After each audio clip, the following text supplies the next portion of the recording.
పవన్ కళ్యాణ్ రాజకీయాలకు పనికిరారని మంత్రి అంబటి రాంబాబు అన్నారు. జెండా సభలో పవన్ మాట్లాడిన మాటలు ఆయనకి అర్థం కావంటూ కౌంటర్ ఇచ్చారు. టీడీపీ జనసేన పొత్తు అట్టర్ ఫ్లాప్ అవుతుందన్నారు. పవర్ స్టార్ అని పొగట్టం మొదలెట్టారు. కానీ పాపం జన సైనికులు వెళ్ళారే ఆశతో, కాస్తో కోస్తో ఏదైనా పవర్ షేరింగ్ గురించి మాట్లాడతారేమో, లేకపోతే హరిరామ జోగయ్య గారు ఇచ్చినటువంటి సందేశం మేరకు, సూచన మేరకు ఏదైనా వారు గెలిస్తే సస్తే ఏదైనా పవర్ ఇస్తారేమోనని పవర్ గురించి ఏమన్నా మాట్లాడతారనుకుంటే పవర్ గురించి ఏం మాట్లాడలా, పవర్ షేరింగ్ గురించి ఏం మాట్లాడలా. పవన్ కళ్యాణ్ మాత్రం పవర్ స్టార్ అని గ్యాస్ కొట్టే కార్యక్రమాలు మాత్రం చాలా పుష్కలంగా జరిగాయి. జగన్, నాలో మంచితనాన్ని చూశావు, నాలో శాంతిని చూశావు, ఇక చూస్తావు. ఏం చూస్తావా? ఎన్నిసార్లు చెప్పావు డైలాగు? ఇప్పటికి నీ పార్టీ పెట్టిన తర్వాత ఎన్నిసార్లు చెప్పావు నువ్వు? మళ్ళీ చెబుతున్నావు. బెదిరిస్తావు. ఎవరిని బెదిరిస్తావా? నాకు అర్థం కాలేదు.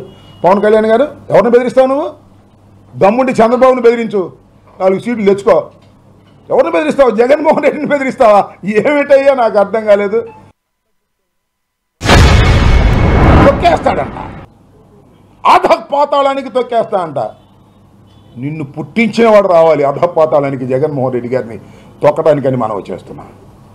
జగన్మోహన్ రెడ్డి గారిని అధపాతాళానికి తొక్కగలిగినటువంటి శక్తి నీకుందా? ఒకసారి ఆలోచించుకో. నీ అంతరాత్మను అడుగు. ఒంటరిగా గుండె మీద చేసుకుని ఆలోచన చేయమని మనవి చేస్తున్నా. జగన్మోహన్ రెడ్డి గారి గురించి మాట్లాడే నైతిక హక్కు లేనటువంటి వ్యక్తివి నువ్వు. నాకు బాగా తెలుసు. జూబ్లీ హిల్స్లో చెక్ పోస్ట్ దగ్గర నువ్వు చేసినవి అని తెలుసు. టన్నుల కొద్దీ నా దగ్గర సమాచారం ఉంది. ఇవ్వవయ్యా, టన్నుల కొద్దీ ఉంటే సమాచారం. What is blackmail? ఎంత చీప్ బ్లాక్ మెయిల్ చేస్తున్నావు? జగన్మోహన్ రెడ్డి గారి మీద నువ్వు వ్యక్తిగతంగా చెప్పదలుచుకుంటే చెప్పవయ్యా, దమ్ముంటే అది చెప్పవు. బెదిరింపు, బ్లాక్ మెయిలింగ్ బడి జడిసే వ్యక్తి జగన్మోహన్ రెడ్డి గారు. ఇతని వల్ల రాజకీయ పార్టీని నడపడం కాదు, రాదు. ఏ చంద్రబాబు భుజం మీద వేసి వెళ్ళిపోతాడు.